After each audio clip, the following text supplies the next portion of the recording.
नित्य प्रभु को बड़े प्रेम और भाव से बुलाइए। देखो कन्हैया ढूंढने से नहीं मिलेंगे, पुकारने से मिलेंगे। आप उनको कहां ढूंढेंगे और वो कहां नहीं है, वो तो सर्वत्र है, पर वो पुकार लगाने से, प्रेम करने से, आप उससे प्रेम करेंगे ना, तो वो जहां आप पुकारेंगे वहीं प्रकट हो जाएगा। तो बड़ी सुंदर लीला ठाकुर जी ने की है। और उसके बाद श्री सुखदेव जी महाराज वर्णन कर रहे हैं। राजन गर्गा पुरोहितो राजन यदु नाम सुमहातपा ब्रजम जगामानंदस्य वसुदेव प्रचोदिता। अब लाल जी धीरे धीरे थोड़े बड़े हो रहे हैं ना, तो लगभग 1 वर्ष के हो गए कन्हैया। अब यहां तो लाला बड़ी मधुर सुंदर लीला कर रहे हैं, और वहां मथुरा में वसुदेव जी एक एक दिन गिन गिन के निकाल रहे हैं। अब लाला इतने महीने का हो गया होगा, अब लाला इतने महीने का हो गया होगा। देव की मैया कहती है देखो हमारा लाला कैसा होगा। बोले देवी अब क्या करें, इस समय हम लोग मिलने नहीं जा सकते, देखने नहीं जा सकते। लेकिन जब लगभग 1 वर्ष के लाला हो गए, तो श्री वसुदेव जी ने अपने कुल पुरोहित जी से निवेदन किया। यादवों के कुल पुरोहित कौन थे? श्री गर्गाचार्य जी। गर्गाचार्य जी से कहा देखो आप जानते हैं कि रोहिणी नंदन मेरा है, लेकिन जो यशोदा नंदन वर के लीला कर रहा है वो यशोदा का नहीं है, वो देवकी के गर्भ से पैदा हुआ है। गर्गाचार्य जी बोले वही तो मैं सोचूं कि आखिर हमारे प्रभु अवतरित होने वाले थे, क्या हुआ? बोले इस समय वो गोकुल में लीला कर रहे हैं, आप पधारिए, उनका नामकरण आपके द्वारा हो जाए तो बड़ी अच्छी बात होगी। गर्गाचार्य जी बड़े प्रसन्न होकर के और मथुरा से गोकुल के लिए चले। अब जैसे ही नंद बाबा ने देखा कि गर्गाचार्य पधार रहे हैं, बड़े महात्मा, बड़े प्रसिद्ध महात्मा हैं, खूब स्वागत किया। आओ आओ, आज मेरे अहोभाग्य जो आप जैसे महापुरुष पधारे।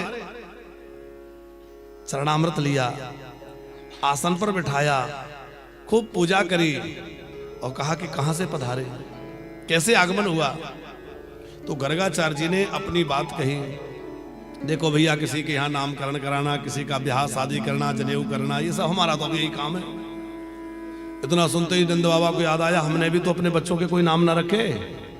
अरे बाबा आप ही रख दो, क्योंकि ब्राह्मण जो है वह जन्म से ही तीनों वर्णों का गुरु होता है। यह बात यहां नंद जी कह रहे हैं। त्वम ही ब्रह्म विदाम सृष्ट संस्कारान कर्तुमर्हसि बालयोर्नृणाम जन्मना ब्राह्मणो जन्मना ब्राह्मणो गुरु। ब्राह्मण तो जन्म से ही गुरु है, आप नामकरण कर दीजिए। गर्गाचार्य जी बोले देखो नामकरण करने में तो हमें कोई आपत्ति नहीं है, पर एक समस्या है। बाबा क्या समस्या है? कि जब से उस देवी ने आकाश में उड़ते हुए कहा है कि तेरे मारने वाला कहीं आ गया है, तब से कंस बड़ा घबराया हुआ है और उसके मन में तरह तरह की शंकाएं हैं। और यदि मैंने तुम्हारे बालकों के नामकरण किए, कहीं कंस को यह आशंका ना हो जाए कि कहीं देवकी का लाला ही तो ये नहीं है। अब बात तो बिल्कुल ठीक ही है, पर गर्गाचार्य जी भी छुपा रहे हैं। यदुनाम हमाचार्य ख्यातश्च भुवि सर्वता सुतम मया संस्कृतम ते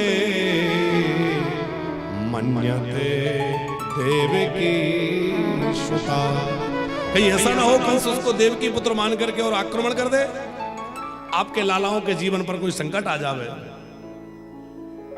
नंद जी बोले फिर क्या करें? बोले एक बात है कि कहीं गुप्त रीति से नामकरण हो सकता है। गर्गाचार्य जी बोले गुप्त रीति से? नंद बाबा बोले मैं भी यही चाह रहा था, क्योंकि जब जब लाला के कोई उत्सव मनाया तो कोई ना कोई असुर आ गया। वो छठी का उत्सव चल रहा था, पूतना आ गई। करवट बदलने का उत्सव हुआ तो सक्टासुर आ गया, फिर कोई उत्सव हुआ, तृणाव्रत आ गया, अब तो हम बड़ी गुप्त रीति से ही करेंगे। और जैसे यशोदा जी से कहा कि जल्दी लालाओं को तैयार करके सजा धजा के ले आओ, नामकरण होना है। यशोदा जी बोली क्यों जी, लाला कोई मोल में खरीदे? क्यों? बोले नामकरण ऐसे हो जाएगा। अरे मेहर जरा समझ तो सही, जब जब तूने उत्सव किए कोई ना कोई याद हमको, मेरे लाला सुखी रहे, मेरे लाला स्वस्थ रहे, ये सोच के यशोदा ने कहा फिर तो मैं काऊ भैया से भी कोई से नहीं कहूंगी, कोई गोपी से नहीं कहूंगी। और बड़े चुपचाप रीति से कहां ले गए? गौशाला। बड़ा पवित्र स्थल होता है गौशाला, भी हमने कहा था। आप कभी कभी गौशाला में बैठ के जप किया करो, किसी गौशाला में चले जाओ, क्योंकि घर में जप करने से जो फल मिलता है उससे 100 गुना अधिक फल जो है मंदिर में बैठ के जप करने से मिलता है। मंदिर में बैठ के जो फल जप करने से मिलता है उससे 100 गुना अधिक जो है शिवालय में बैठ के करने से मिलता है। शिवालय में करने से जो फल मिलता है उससे भी 100 गुना अधिक फल जो है वो गौशाला में बैठ के मंत्र जप करने से मिलता है। गौशाला का बड़ा महत्व है।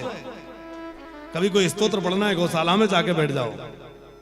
कोई मंत्र जपना है, गौशाला में कभी बैठ के जपो।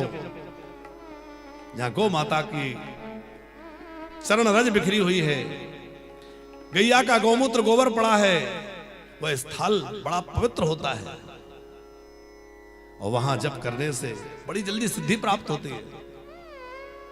तो गौशाला में ही नामकरण की तैयारी हुई।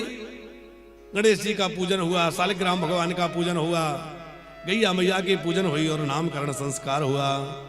और नामकरण करते हुए गर्गाचार्य जी ने सबसे पहले रोहिणी नंदन का नामकरण किया। तो रोहिणी नंदन का नामकरण क्या किया?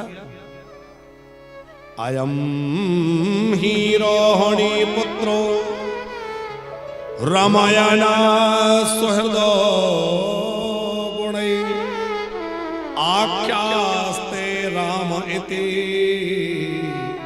वलादिज्ञात वलम विदु। देखो श्लोक आपको समझ में भले ही ना आए, पर हमारा प्रयास रहता है कि श्लोक खूब गाएं बीच बीच में, क्योंकि ये श्लोक जो कान में से जाता है ना, ये बड़ा कल्याण करता है। देव भाषा संस्कृत है, समझने समझाने के लिए हम हिंदी का प्रयोग करते हैं। अब क्या करें, मारवाड़ी आती नहीं, हम तो मारवाड़ी भी बोलते हैं, पर हिंदी में समझाना पड़ रहा है। लेकिन देववाणी संस्कृत में जो श्लोक हैं, जो वेद व्यास जी ने उद्धृत किए हैं, उन श्लोकों का गायन जब होता है और वो कानों से हृदय में जाते हैं तो वो अंतःकरण को निर्मल बनाते हैं, भले ही हमारी समझ में ना आए। श्री श्लोकों का गायन होना चाहिए। अयम ही रोहिणी पुत्रो, ये जो है यशोदा की गोद में जो है, ये यशोदा पुत्र नहीं है, यशोदा नंदन नहीं है। कौन है? रोहिणी नंदन। ये सबके हृदय में रमण करने वाला है, इसलिए इसका नाम होगा श्री राम। रमयन सुहृदो गुणैः। राम शब्द का अर्थ क्या है? योगियों के हृदय में जो रमण करे वो राम है, अथवा योगी जन जिसमें रमण करे वो राम है। तापड़िया जी, हमारे यहां 3 राम हुए हैं। कौन कौन से? सबसे पहले परशुराम, फिर श्री राम और फिर बलराम। एक सतयुग में हुए, एक त्रेता में हुए, एक द्वापर में हुए, और 3 भरत हुए हैं। कौन कौन से? एक ऋषभ देव जी के पुत्र भरत, एक कैकेयी माता के पुत्र भरत, और एक शकुंतला के पुत्र भरत। ये भी एक सतयुग में, एक त्रेता में, एक द्वापर में हुए। एक भरत ज्ञान योगी, एक कर्म योगी और एक भक्ति योगी। तो 3 राम बड़े विशेष यहां हुए हैं और 3 भरत हुए। तो ये बलराम भी राम ही है। यदुनाम पृथक भावात संकर्षण मुसंत्युत, यह यादवों में परस्पर मैत्री कराने वाले होंगे, इसलिए इनका एक नाम संकर्षण भी होगा। कोई इनको बलभद्र कहेगा, कोई बलराम कहेगा, और यह सबके हृदय में रमण करने वाले हैं। फिर रोहिणी मैया की गोद में जो लाला है उधर देखा, और गर्गाचार्य जी ने जैसे ही देखा तो गर्गाचार्य जी की भाव समाधि लग गई। आंखें खुली के खुली रह गई, मुंह खुला रह गया, कुछ बोल नहीं पाए। और बड़ी देर तक बस निहारते रहे। यशोदा जी बोली, बहना बाबा को कहा भयो? बोले लगे रेखा देख रहे हो। दूसरी बोली, इतनी देर तक रेखा देख रहे? और जैसे मुंह के पास से हाथ किया, बोले लगता बाबा तो गए, लगता है बाबा तो गए। यशोदा जी बोली, मेरे ही घर मिला था बाबा को। तो हाथ पकड़ के हिलाया, बाबा, अरे बाबा। तो बाबा एकदम, हाँ क्या हुआ? अरे बाबा आप ठीक ठाक हैं? बाबा बोले, मुझे क्या हुआ? अरे बाबा आपका मुंह खुला रह गया था, आंखें खुली रह गई थी, हमने तो जाने कहा अनुमान लगा लिया। बाबा बोले, मैं तो तुम्हारे लाला की रेखाएं देख रहा था। अच्छा देख ली? क्या है रेखाओं में, क्या नाम सोचा है? श्री गर्गाचार्य जी कह रहे हैं, आसान वर्णास्त्यो ह्रस्य गृह्णन्तोऽनुयोगां तनु शुक्लो रक्तस्तथा पीत इदानीं कृष्णतां गतः। आसान वर्णास्त्रो ह्रस्य। अरे मैया, तेरा ये लाला प्रत्येक युग में आता है, कभी श्वेत वर्ण, कभी रक्त वर्ण, कभी पीत वर्ण। अब इस बार ये काला बन के आया है। तापड़िया जी एक संत सुना रहे थे, बोले गर्गाचार्य जी ने नेत्र बंद करके देखा तो उनको सब सफेद सफेद दिखा। उन्होंने कहा ये क्या बात हुई?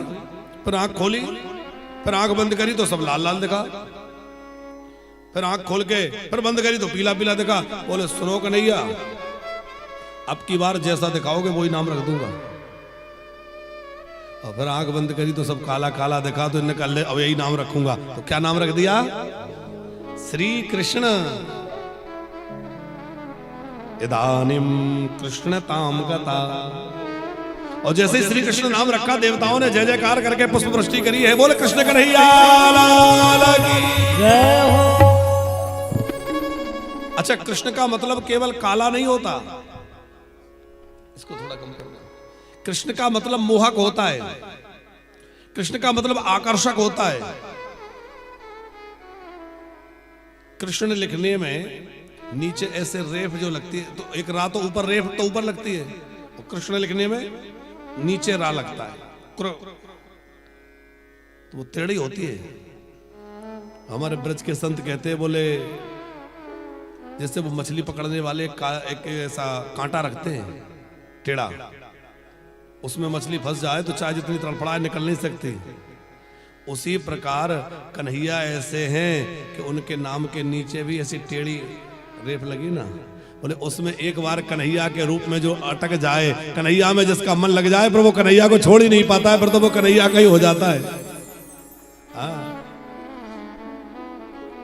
अच्छा देखो, श्री कृष्ण काले नहीं है, श्री कृष्ण गहरे नीले रंग का उनका वर्ण है।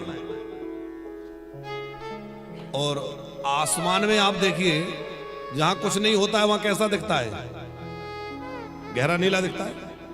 अब आसमान नीला तो नहीं है, हम चाहे जितने ऊपर चले जाए नीला कुछ मिलता है क्या? आसमान में गहरा नीला कुछ है नहीं, लेकिन उसकी अनंतता, असीमता के कारण उसका वर्ण कैसा दिखता है? इसी प्रकार जहां पानी बहुत गहरा होता है, तो जहां गहराई पानी की ज्यादा हो वहां कैसा दिखता है? नीला दिखता है। इसीलिए भगवान नीले दिखते हैं, क्योंकि उनकी अनंतता इतनी है। असीमता और अनंतता के कारण भगवान ऐसे दिखते हैं। भगवान का कोई रंग नहीं है, ना तो रूप है, ना उनका कोई रूप है, ना रंग है। वो तो जैसी भक्तों की भावना होती है। ना तो रूप है, ना तो रंग है, ना गुणों की कोई खान है। फिर शाम कैसे शरण मिले, इसी सोच में मेरे प्राण हैं। ना तो रूप है, ना तो रंग है, न गुणों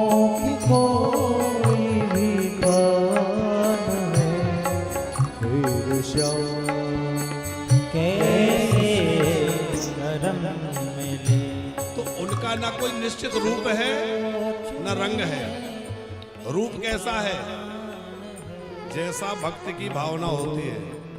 अच्छा, भगवान है तो निराकार, परमात्मा निराकार है, पर साकार बनते हैं तो आकार कैसा लेते हैं? जैसी भक्त की भावना होती है वैसा आकार ले लेते हैं। निराकार का मतलब है निराकार, जैसे पानी, पानी का कोई आकार नहीं है, लेकिन पानी ही साकार बन के बर्फ के रूप में होता है कि नहीं? बर्फ है तो क्या है? बर्फ के रूप में पानी है, कुछ अलग है, लेकिन बर्फ आकार ले लेता है। अच्छा, पानी ने बर्फ बन के आकार तो लिया, पर कौन सा आकार लिया? नहीं, सफेद उसका रंग है, पर आकार तो वैसा बनेगा जैसे बर्तन में रखोगे। अब आपने ट्रे में रखा कि कटोरी में रखा कि गिलास में, तो जैसे पात्र में रखोगे वैसे ही पानी बर्फ बन जाएगा कि नहीं? तो ऐसे ही परमात्मा का तो कोई निश्चित रूप नहीं है, लेकिन जब किसी भक्त की भावना जुड़ती है तो जैसी भक्त की भावना होती है वैसा रूप बना लेते हैं, उसी प्रकार का उनका आकार बन जाता है। जिनकी रही भावना जैसे प्रभु मूरत देखे तैसे। जिनकी रही भावना जैसी प्रभु मूरत देखे तेना तैसे। जिनकी रही भावना जैसी, जिनकी रही भावना जैसी प्रभु मूरत देखे तैसे। प्रभु मूरत देखे तेना तैसे। प्रभु मूरत देखे तैसे। ओ प्रभु मूरत देखी तैसे। गर्गाचार्य जी ने नामकरण किया और नामकरण करते हुए क्या कह रहे हैं? प्राज्ञं वसुदेवस्य क्वचित् जातास्तवात्मजा वासुदेव इति श्रीमान् विज्ञः संप्रचक्षते। अरे मैया, अरे यशोदा, तेरा ये लाला कभी वसुदेव जी का लाला भी बन चुका है, इसलिए इनका एक नाम श्रीमान वासुदेव भी होगा। मैया बोली कभी बन चुका होगा, उससे मुझे क्या, अभी तो मेरा है। बोले हाँ, अभी तो बिल्कुल तुम्हारा ही है। वासुदेव का मतलब वसुदेव का पुत्र वासुदेव, जैसे दशरथ जी के पुत्र दासरथ, पराशर ऋषि के पुत्र पाराशर, ऐसे वसुदेव जी के पुत्र वासुदेव। तो वसुदेव जी वो के पुत्र होने से इनका एक नाम वासुदेव भी होगा। मैया इनकी और भी अनेक अनेक नाम होंगे कि बहूनि सन्ति नामानि रूपाणि च सुतस्य ते गुणकर्माण रूपाणि धान्यम वेद नो जना। इनके अनेक अनेक नाम होंगे। ओ मैया, तेरा ये लाला साक्षात नारायण, इतने ही कह पाए थे और कन्हैया ने धीरे से ऐसे देखा, क्यों बाबा पोल पट्टी खोलोगे क्या? अरे मुझे भगवान बनाओगे? लाला ही बना रहने दो। तो कहना तो चाह रहे थे साक्षात नारायण है, लेकिन वही बात बदल दी, बोले साक्षात नारायण के समान है, नारायण समो गुणैः। हमारे ब्रज के संत कहते हैं, बोले हमारे कन्हैया नारायण जैसे नहीं है, नारायण से भी 4 गुण ज्यादा हैं। कौन कौन से? बोले पहला है रूप माधुरी। हमारे श्री हरि नारायण जो हैं तो बहुत सुंदर, पर उनके कितने हाथ हैं? 4। तो 4 हाथ होने से थोड़े से अटपटे लगते हैं, लेकिन हमारे वृंदावन बिहारी जो है, इनके तो इतना सुंदर रूप है कि जो देखता है वो दीवाना हो जाता है। बड़ा मधुर रूप है, इतना सुंदर मनोहर रूप है कि क्या कहना है। दूसरा लीला माधुरी। बैकुंठ के जो स्वामी नारायण हैं, वो भगवान नारायण जो है कोई ज्यादा लीला नहीं करते, वो तो बस से सैया पे लेटे रहते हैं। लेकिन हमारे कृष्ण कन्हैया कभी माखन चुराते, कभी बछड़े चराते, कभी गैया चराते, कभी रास रचाते, कितनी लीला करते हैं। ये बड़ी मधुर मधुर लीला करते हैं। तीसरी है वेणु माधुरी। बैकुंठ के जो स्वामी हैं वो भगवान नारायण कभी बांसुरी बजाते हैं, वो तो शंख बजाते हैं, लेकिन हमारे वृंदावन बिहारी ये ऐसी मीठी मीठी रसमयी बंसी बजाते हैं कि इनकी बांसुरी को सुन के सब मुग्ध हो जाते हैं। कन्हैया की जब बंसी बजती है तो गिरिराज जी की जो शिलाएं हैं वो पिघलने लग जाती हैं। श्री कृष्ण की जब बांसुरी बजती है तो यमुना जी का जल जो बह रहा है वो बहला, यमुना जी बहना भूल जाते हैं। कन्हैया की बंसी जब बजती है ना तो चूल्हे में जो सूखी सूखी लकड़ियां गोपियों ने लगाई हैं उनमें से रस बहने लग जाता है। अब आप विचार करो कि सूखी लकड़ी में से रस निकलने लगे तो हृदय में रस की धारा नहीं बहेगी क्या? भक्तों के अंदर प्रेम रस धारा बह जाती है जब कन्हैया की बांसुरी बजती है। वेणु का अर्थ क्या है जानते हैं? बम ब्रह्मानंदम इहि विषयानंदम तौ अणु अस्मात् सा वेणु। जगत में दो तरह के आनंद हैं। कौन कौन से? एक है विषयानंद और दूसरा है ब्रह्मानंद। पर विषयानंद की तो क्या चले, जहां पहुंचने के बाद ब्रह्मानंद भी फीका पड़ जाए। कन्हैया की बांसुरी के सामने विषयानंद तो चले ही नहीं, ब्रह्मानंद भी फीका पड़ जाता है। ऐसा भगवान श्री कृष्ण का बंसी निनाद है। जब उनके कन्हैया की बांसुरी बजती है तो विलक्षण बंसी बजती है। गाय घास खाना भूल जाती है, बछड़े दूध पीना भूल जाते हैं, देवता आकाश से निहारते हैं और आकाश से जब देवता देखते हैं तो आश्चर्यचकित हो जाते हैं कि भैया कौन सा राग बज रहा है, कौन सी ताल बज रही, कौन सा क्या बज रहा है, कुछ समझ में नहीं आता, क्योंकि बड़ी विलक्षण बंसी बजती है। तो क्या अधिक हो गया? नारायण से कितनी चीजें ज्यादा हो गई। एक रूप माधुरी, एक लीला माधुरी, एक वेणु माधुरी, गोपियों के साथ बिहार। हमारे बैकुंठपति जो है वो तो बस लक्ष्मी जी चरणों में बैठी हैं, चरण दबा रही हैं और ठाकुर जी विराजमान है। लेकिन हमारे वृंदावन बिहारी ललिता जी, विशाखा जी, रंग देवी जी, सुदेवी जी, चंपक लता जी, कितनी कितनी गोपियां हैं। इन गोपियों के मध्य में बड़ी रास लीला होती है, बड़ी सुंदर लीला कन्हैया की होती है। कभी कोई गोपी के घर पहुंच जाते हैं और गोपी कहती है लाला क्या बात है? कन्हैया बोले बड़ी जोर की भूख लगी है। गोपी बोलती है लाला देखो भोजन तो माखन तो मिलेगा पर माखन ऐसे नहीं मिलेगा, कुछ काम करना पड़ेगा। बोले कहाँ काम करना पड़ेगा? बोले ऐसा कर, हमारे घर गाय का गोबर हमें उठाना है तो डलिया बहुत भारी उठाई नहीं जा रही, जरा सहयोग करो। कितना माखन खिलाओगे? बोले जितनी बार तो गोबर की डलिया उठवाएगा उतनी लौट दे माखन दोगे।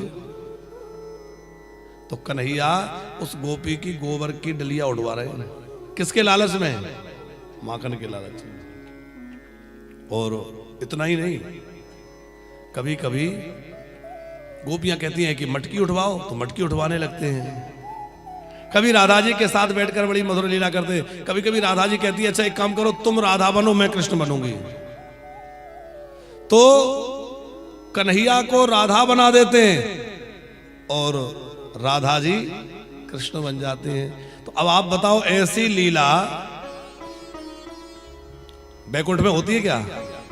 बैकुंठनाथ तो बैकुंठनाथ है, पर हमारे कन्हैया सूरदास बाबा ने बड़ा प्यारा वर्णन किया है कि श्री राधा जी कह रही हैं कि प्यारे तेरी बंसी ने बजा,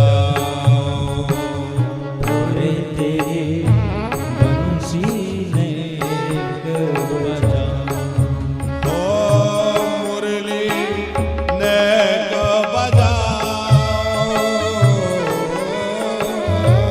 मुरली ने बजा, मुरली ने बजा,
कांचनी मुझे दे दो।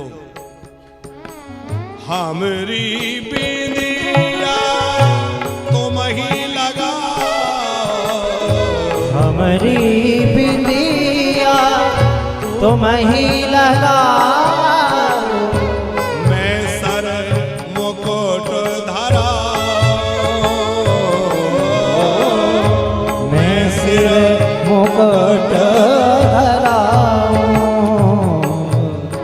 प्यारे तेरी मुरली बजाओ, प्यारे तेरे मुरली बजाओ। अब देखो कितना प्यारा भाव है।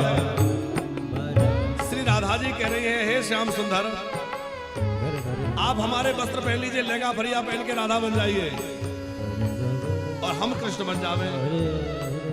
और अभी तुम क्या करते हो, अपने सखाओं के साथ आ जाते हो हमारी राह रोकने, हमारा दही लूट लेते हो, दही खा जाते हो, और जब हम कृष्ण बन जाएंगे तो हम अपने सखाओं को लेकर के दही लूटने आएंगे।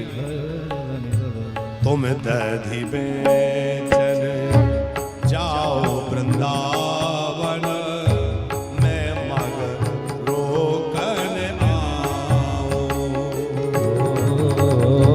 मैं मग रोकन आऊं, तुमरे सिर माखन की मटकिया, तुमरे खन की मटकिया।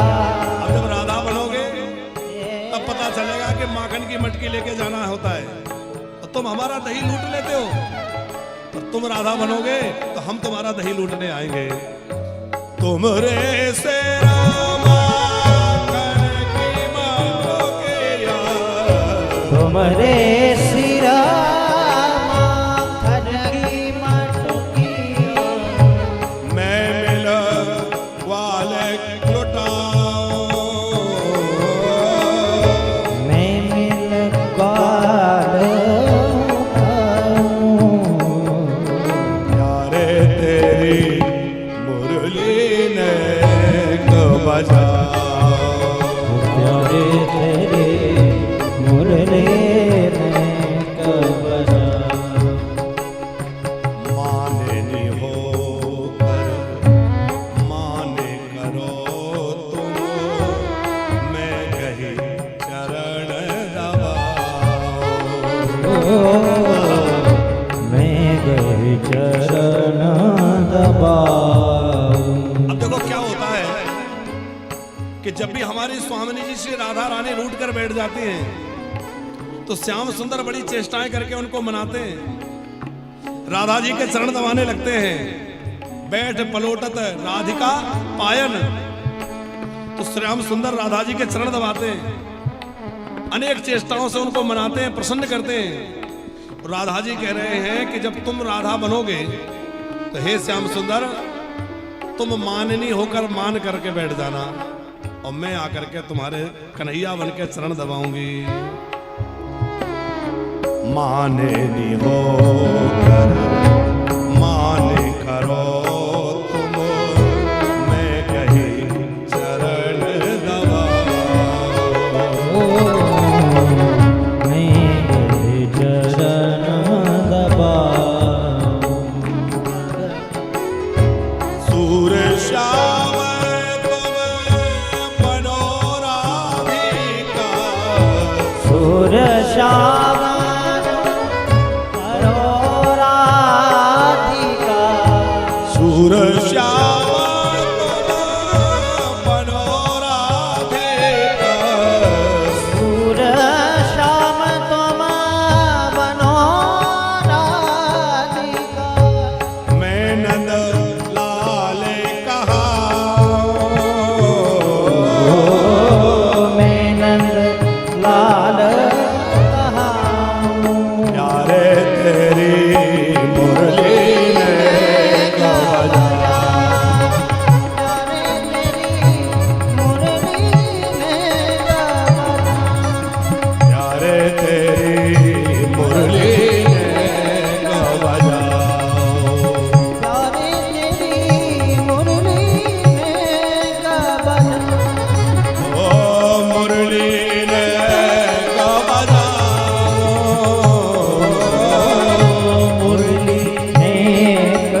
कृष्ण कन्हैया लाल की जय हो।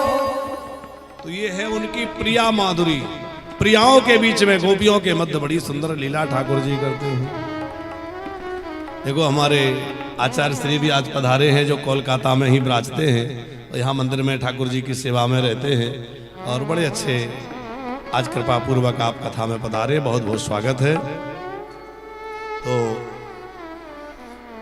हम आपको सुना रहे थे कि गर्गाचार्य जी ने नामकरण संस्कार करते हुए कहा कि नारायण समो गुण ही, नारायण जैसे गुण हैं। पर ब्रज के संत कहते हैं नारायण से भी कुछ गुण अतिरिक्त हैं।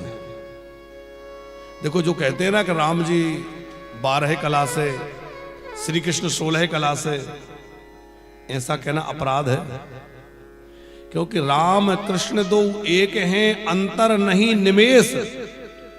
इनके नयन गंभीर हैं, उनके चपल विशेष। कोई अंतर थोड़ा ही है, वही राम जी बन जाते हैं, वही श्याम जी बन जाते हैं, कोई भेद नहीं है, कोई अलग है ही नहीं, तो कम ज्यादा कैसे हो जाएंगे। लेकिन राम जी मर्यादा पुरुषोत्तम होने के नाते अपने कुछ चीजों को छुपा के रखे। हमारे श्याम सुंदर तो लीला पुरुषोत्तम है, ये तो जो चाहे करते। दूसरी बात यह है कि श्री राम जो है सूर्य वंश में हुए और सूर्य जो है वो 12 होते हैं, और श्री कृष्ण चंद्र वंश में हुए हैं और चंद्र में की कितनी कलाएं होती हैं? 16। तो इसलिए वो 16 कला कहे जाते हैं चंद्र वंश में होने से। बाकी राम और कृष्ण में कोई अंतर नहीं है, न नारायण में कोई भेद है। बस ये तो बस आनंद लेने के लिए हमने कहा कि 4 गुण ज्यादा, बाकी है तो सब एक ही। पर धीरे धीरे लाला थोड़े बड़े है गए। अब बड़े हो गए तो तापड़िया जी एक दिन क्या हुआ कि नंद बाबा ने बड़े प्रेम से अपने ठाकुर जी की सेवा कर रहे थे। नंद बाबा के सालिग्राम जी बड़े प्यारे, छोटे से सालिग्राम जी, गुलाब जामुन जैसे। खूब उनको बढ़िया दूध से नहलाते हैं, दही से, घृत से, शहद से, शक्कर से, बढ़िया पंचामृत अभिषेक होता है। तो पंचामृत अभिषेक करते हैं तो लाला आकर पीछे बैठ जाते हैं और देखते हैं बाबा क्या कर रहे हैं। घर में जब भी पूजा करो तो अपने बच्चों को भी पास बिठाना चाहिए। हमारे वैश्य समुदाय में तो ये बात विशेष है कि बच्चों को आगे रखते हैं, लेकिन कई जगह हम देखते हैं कि बच्चों को पूजा पाठ से मतलब ही नहीं है। यहाँ तो बच्चे इतने कथा भी सुन रहे हैं, बैठते हैं, आते हैं, लेकिन कई जगह तो बच्चे मतलब ही नहीं रखते। अरे महाराज वो तो बच्चे हैं। अरे बच्चों में ही तो संस्कार आना जरूरी है। देखो सुधार किस में आवश्यक है? बच्चों में। अब हम लोग कहें कि भैया माँ बाप की सेवा करो, माँ बाप देवता है, भगवान है, तो बच्चों को कहेंगे सुनेंगे जब भी तो वो सेवा करेंगे। अब बुढ़ों से कहो वो क्या करेंगे, वो तो उनके माँ बाप तो गए, अब तो सेवा कराने के स्थिति में। तो बच्चों में ये बात आना चाहिए। पर बड़ी विडंबना है कि आजकल बच्चे कथाओं में आते नहीं है। अब बच्चे कथाओं में नहीं आएंगे तो हमारी बात तो वो सुनेंगे नहीं। आप लोगों से आग्रह है कि बच्चों को पूजा में, पाठ में, सत्संग में, कीर्तन में साथ रखा करो। बच्चे हमारी संस्कृति से, हमारे धर्म से, धर्म की गहराई से परिचित हो। देखो जब हमारे धर्म की गहराई बच्चों को पता नहीं होती है तो क्या होता है परिणाम? दूसरे धर्म के लोग उनको बरगलाते हैं। वो कहते हैं तुम्हारे धर्म में तो ये गड़बड़ी है, ये खराबी है, ये खराबी है। अब बच्चों को तो कुछ पता नहीं है, उन्हें तो कभी पढ़ा सुना तो है नहीं, वो मान लेते हैं बिल्कुल ठीक कह रहे हो।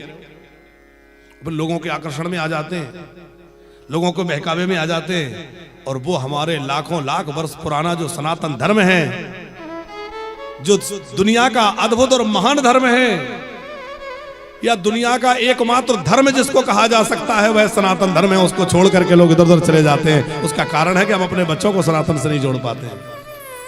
अपने बच्चों को साथ बिठाएं पूजा पाठ में, कथा में।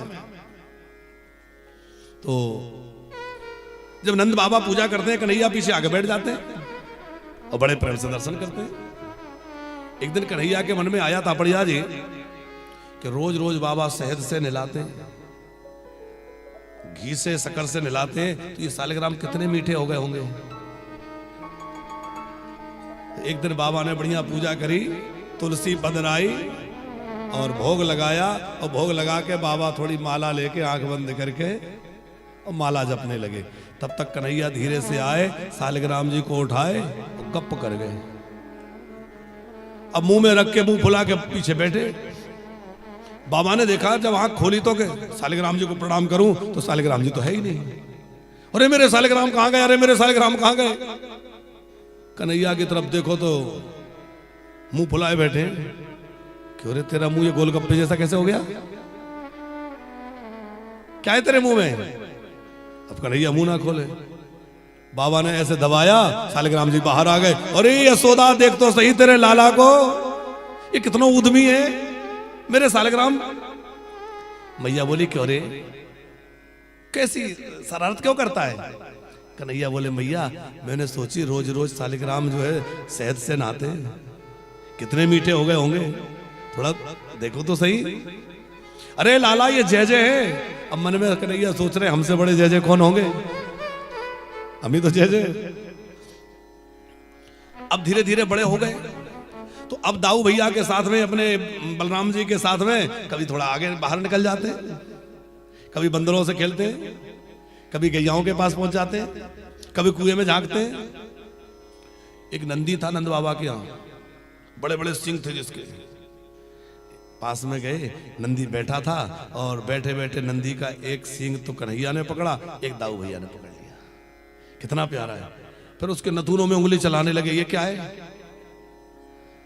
और उसकी जब ज्यादा छेड़खानी करने लगे तो वो बेचारा पहले तो बहुत कोशिश किया कि बैठा रहूं, फिर जब उसके नथुने में उंगली कुछ चलाई वो उठ के खड़ा हो गया। अब खड़ा हो गया तो दोनों तरफ दोनों लटके, एक तरफ कन्हैया एक तरफ बलराम। मैया बचैयो, मैया बचैयो। मैया ने देखी, अरे ये क्या भयो।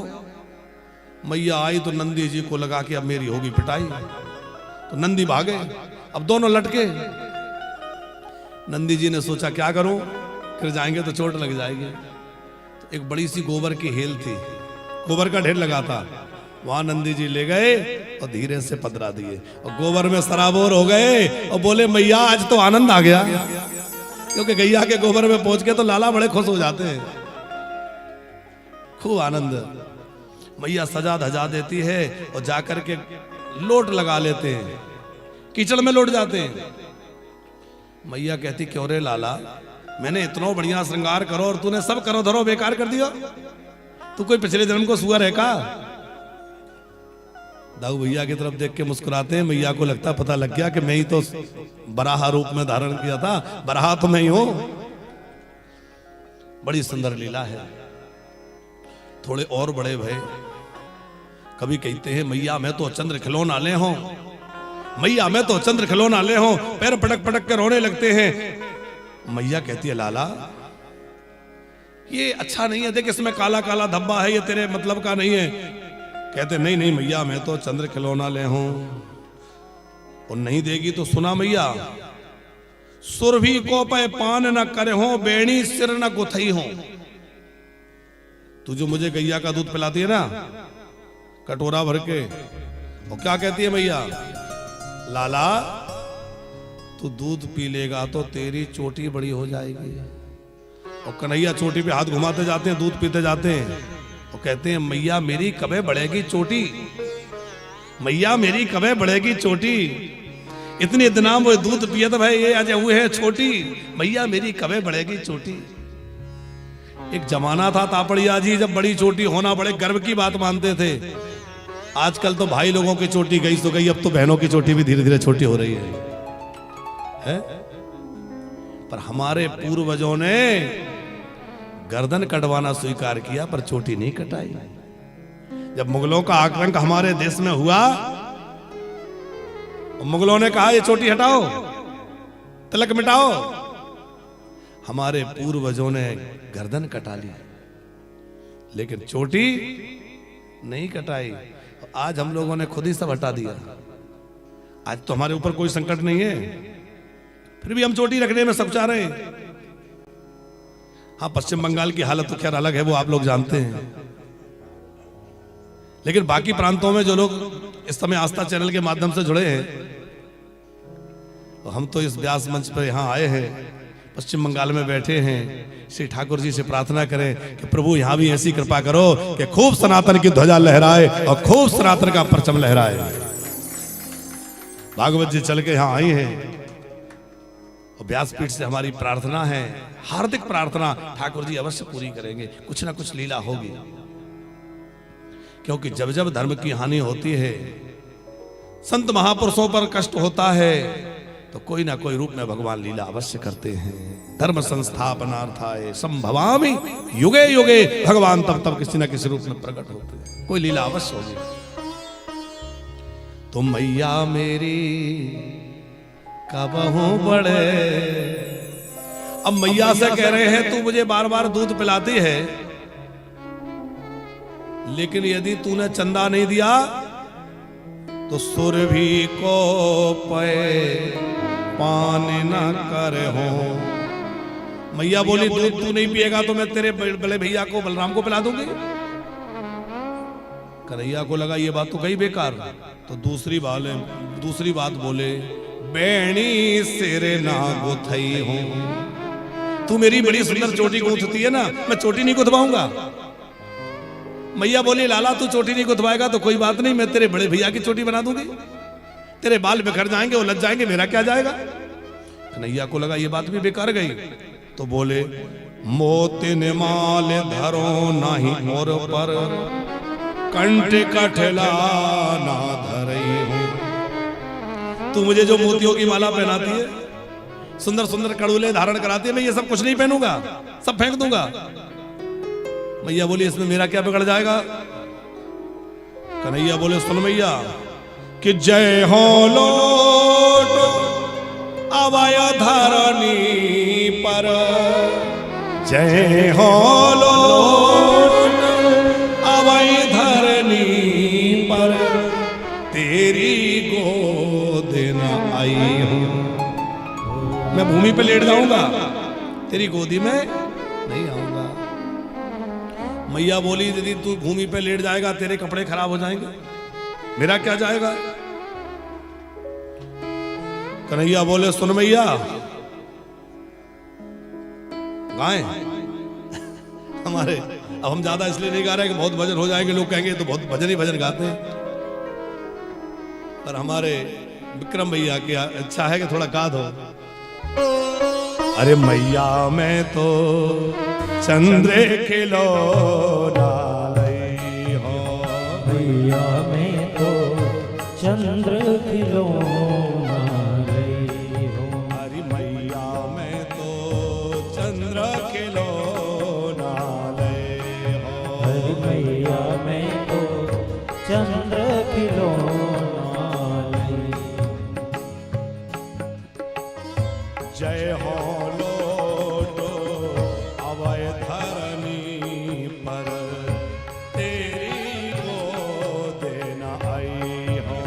ओ मैया तेरी गोद न आई हूँ। और क्या करेंगे, लाल कहा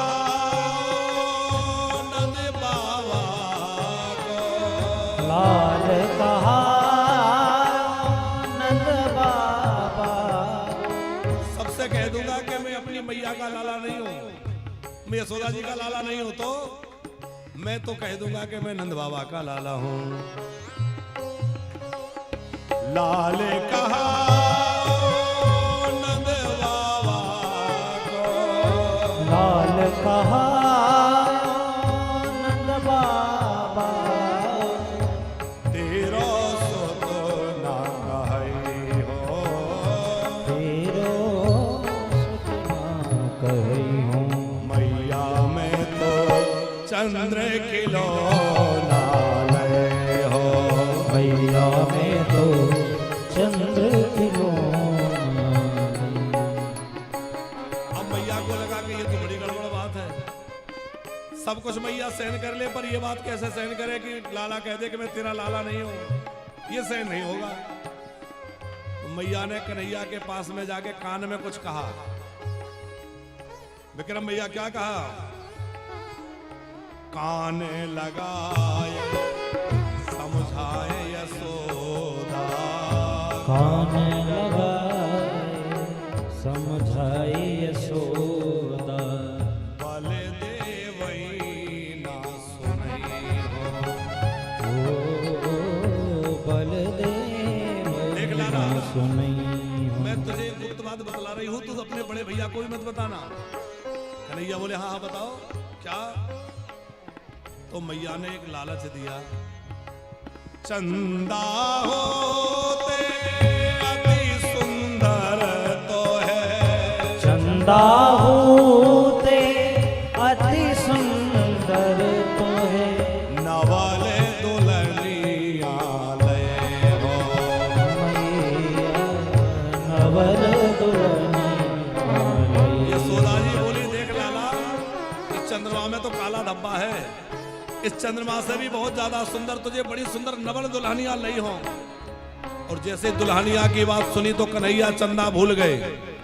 अब क्या बोले, मैया मैं तो अब ही बिहान जाइयो, अब तो जल्दी से दुल्हा बना और जल्दी से दुल्हनिया ले आ। ओ मेरी सुन तेरी सो मैया, मेरी सुन तेरी सो मैया, आवही विवाहन जई हो, अवही विवाहन जई हो। सूर श्याम सब सखा बराते, सूर श्याम सम सखा बराती, सूर श्याम सब सखा बराते, सूर श्याम सब सखा बराती, नूतन मंगल गई हो, मंगल गई हो। अरे मैया नालई हो मैया में तो चंद्र खिलौना लई हो, ओ मैया मैं तो चंद्र खिलौना ले हो, मैया में तो चंद्र खिलौना। मैया मैं तो चंद्र खिलौना ले हो। अब चंद्रमा तो भूल गए, अब क्या कहने लगे, अब तो नवल दुल्हनिया लाई हो। मैया बोली छोटी सी दुल्हनिया ला दूंगी, क्या करेगा। बोले जब गैया में जाऊंगा तो जेब में रख ले जाऊंगा। अब कन्हैया तो कन्हैया है, कन्हैया की तोतली बातें सुन सुन करके मैया बड़ी मुदित होती है, बाबा बड़े प्रसन्न होते हैं। अब लाला जब थोड़े से और बड़े हुए ना तो ग्वाल वालों की एक बना ली अंदर टोली, नाम रख दिया बाल गोपाल चौर विद्या प्रसारण मंडल। और 3.5 वर्ष के कन्हैया बन गए उसके प्रेसिडेंट। हाँ बोले क्यों रे मधुमंगल, ये तू 1.5 हड्डी का इतना दुबला पतला क्यों है। अरे बोले ब्राह्मण को छोरा हूं, थोड़ी बहुत गैया है, दूध दही ज्यादा होता नहीं है, जो होता है कंस के यहां भिज जाता है, मैं खिलाऊंगा अपने घर से। बोले ना तो कमा के, बोले ना ना तो बोले चोरी करके खिलाऊंगा। अरे चोरी, अच्छा देखो कन्हैया ने चोरी क्यों कराई, इसके पीछे 2 भाव आपको बतला दूं। एक तो व्यवहारिक कारण यह है कि गोप ग्वालों के घरों से दूध दही माखन जो है कंस के यहां कर के रूप में जाता था। तो श्री कृष्ण ने विचार किया कि हमारे ब्रज का जो दही है, माखन है, घी है, वो हमारे यहां से बाहर क्यों जाए। यहाँ के बच्चे खाएंगे, हम लोग खाएंगे, हमारे यहाँ की जो बढ़िया बढ़िया चीजें हैं वो हमारे उपयोग में आना चाहिए कि नहीं। अब आजकल क्या होता है, जो बढ़िया बढ़िया चीजें हैं उनको तो विदेशों में भेज दिया जाता है, भेज रहे हैं कि नहीं। तो पहले तो हमारे लोगों का अधिकार होना चाहिए, बढ़िया जो उत्तम वस्तुएं हैं उन उत्तम वस्तुओं पे हमारे लोगों का अधिकार हो। कन्हैया ने कहा हम थोड़ा सा दान पूरा कम करना, बोले बाहर हम बाद में भेजेंगे, पहले हम लोग खाएंगे। तो ज्यादा कम हो गया।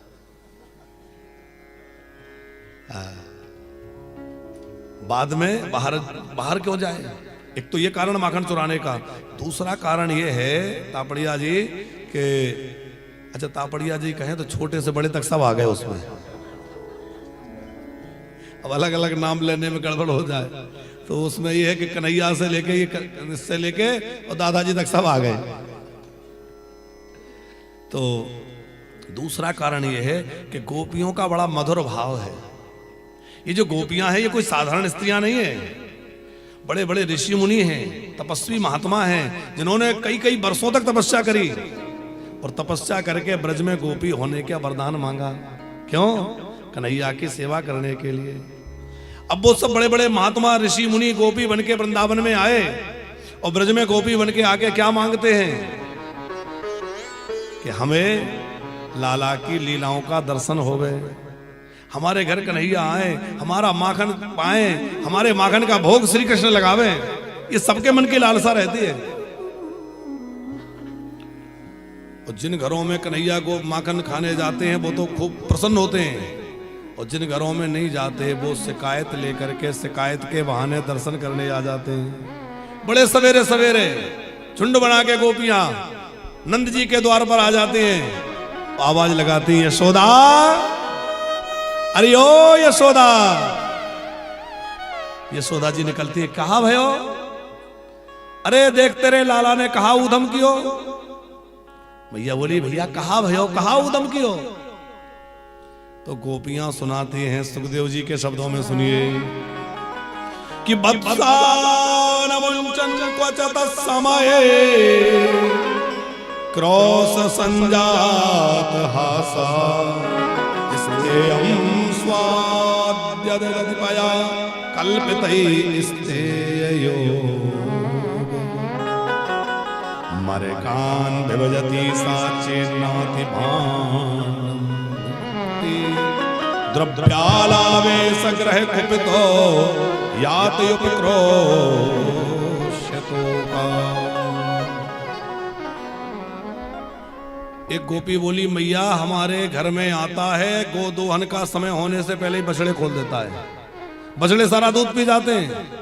हम गैया का दूध काढ़ने जाएं तो गैया की लात खानी पड़े। अच्छा, बछड़े माने बछड़े तो छोड़ देता, वत्स माने जीवात्मा भी होते हैं, जिन जीवों पर कृष्ण कृपा करते हैं उनको समय से पहले भवसागर से मुक्त कर देते हैं। सोए हुए बच्चों को जगा देता है। सोए हुए बच्चों को जगाने का मतलब है कि हम सब इस मोह रूपी रात्रि में सोए हुए हैं। मोह निशा सब सोबनहारा। जागा हुआ कौन है? बोले जो सारे विषय प्रपंच से मुक्त हो गया है वो जागा हुआ है। और सरल शब्दों में यह है कि जब तक हमें संसार के भोग प्रिय लग रहे हैं तो हम सोए हैं, और भगवान प्रिय लगे तो समझ लो जाग गए हैं। हमें भगवान प्रिय लगे तो हम जागे हुए हैं। पर तापड़िया जी, श्री कृष्ण सबको नहीं जगाते, छोटे बच्चों को, क्योंकि भगवान कहते हैं जो ज्ञानी है वो मेरा बड़ा बेटा है और जो भक्त है वो मेरा। तो जो ज्ञानी है वो तो ज्ञान के द्वारा अपने आप कल्याण कर लेंगे, पर जो प्रेमी है, अनुरागी है, उनको मैं जगाता हूं कि कहां मोह रात्रि में सो रहे हो, आओ और मेरे बन जाओ।